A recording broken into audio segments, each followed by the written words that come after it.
আজকে নতুন একটা ভিডিও নিয়ে এসেছি। আজকের ভিডিও টপিকটা খুবই ভ্যালুয়েবল।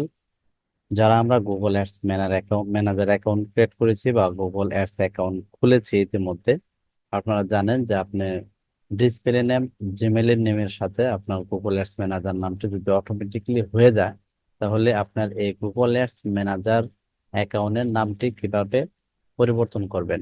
আজকের মূল ভিডিও টপিক হচ্ছে এটাই। যারা এখন আমার এই চ্যানেলটি সাবস্ক্রাইব করেনি, অবশ্যই চ্যানেলটি সাবস্ক্রাইব করে দিবেন, পাশে থাকা বেল আইকনটি অন করে দিবেন নতুন কোনো ভিডিও পাওয়ার জন্য। টেক রিলেটেড ভিডিওগুলি আমাদের এই চ্যানেলে আপলোড করে থাকি। যারা ফেসবুক থেকে দেখছেন, ফেসবুকটি ফলো করে দিবেন। তাহলে এখন আমাদের মূল কাজে চলে যায়। যেমন আমি আমার যে গুগল অ্যাডস ম্যানেজার অ্যাকাউন্টে চলে এসেছে। গুগল অ্যাডস ম্যানেজার অ্যাকাউন্ট, এই যে এখানে যে অ্যাকাউন্ট লেখা দেখতে পাচ্ছেন, জাস্ট এটাই হচ্ছে ডিপটা গুগল অ্যাডস ম্যানেজার অ্যাকাউন্ট। বা এখান থেকে যদি আপনি এই যে গুগল অ্যাডস ম্যানেজারে যান, মানে এটা হচ্ছে আমার Google ads account, normal account.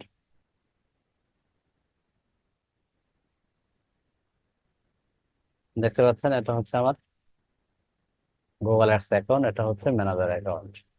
যদি গুগল অ্যাডস অ্যাকাউন্টে আছে, এখানে কিন্তু মানে অ্যাকাউন্টস নেই। দেখতে পাচ্ছেন এটা কিন্তু একদম ফাঁকা। ঠিক আছে, এটা হচ্ছে এই যে এখন দেখতে পাচ্ছেন অ্যাকাউন্টস লেখা। ঠিক আছে, তাছাড়া এখানে পাশে কিন্তু এই যে ম্যানেজার লেখা আছে। ঠিক আছে, এই ছোট্ট করে ম্যানেজার লেখা আছে। It's okay.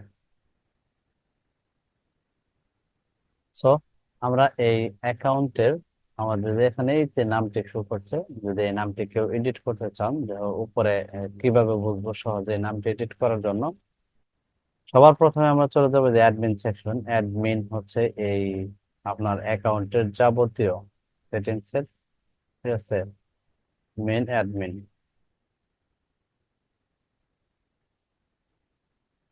অ্যাডমিনে চলে আসছেন। অ্যাডমিনে আসার পরে এখানে দেখতে পাচ্ছেন বেশ কয়েকটা অপশন আছে। তার মধ্যে হচ্ছে account name, account status, data protection contract, and continuous audience sharing, time zone and customer match।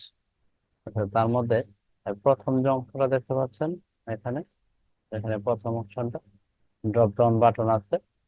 Drop down বাটনে যদি ক্লিক করি, এটা কিন্তু এডিটেবল হয়ে যাচ্ছে। এই যে, ঠিক আছে, একদম এডিটেবল হয়ে যাচ্ছে। তো আপনারা যদি এডিট করতে চান, জাস্ট এটা একদম ক্লিয়ার করে আপনি যে নামে দেন এটা দিয়ে জাস্ট এখানে সেভ বাটন আছে, সেভ বাটনে ক্লিক করবেন। খুবই সিম্পল। গুগল ম্যানেজার অ্যাডস অ্যাকাউন্টের নাম উপরের যেটা শো করবে টপে, এটা পরিবর্তন করা খুবই সিম্পল, আপনি চাইলে করে নিতে পারেন। তো এই ছিল আজকের এই ছোট্ট ভিডিওটি। ডে বাই ডে আমরা Google ads account and Google manager ads অ্যাকাউন্টের ছোট্ট ছোট্ট কিন্তু খুব ভ্যালুয়েবল ভিডিওগুলি নিয়ে পরবর্তীতে হাজির হব। আজকের এই ভিডিওটি এ পর্যন্তই। আল্লাহ হাফেজ।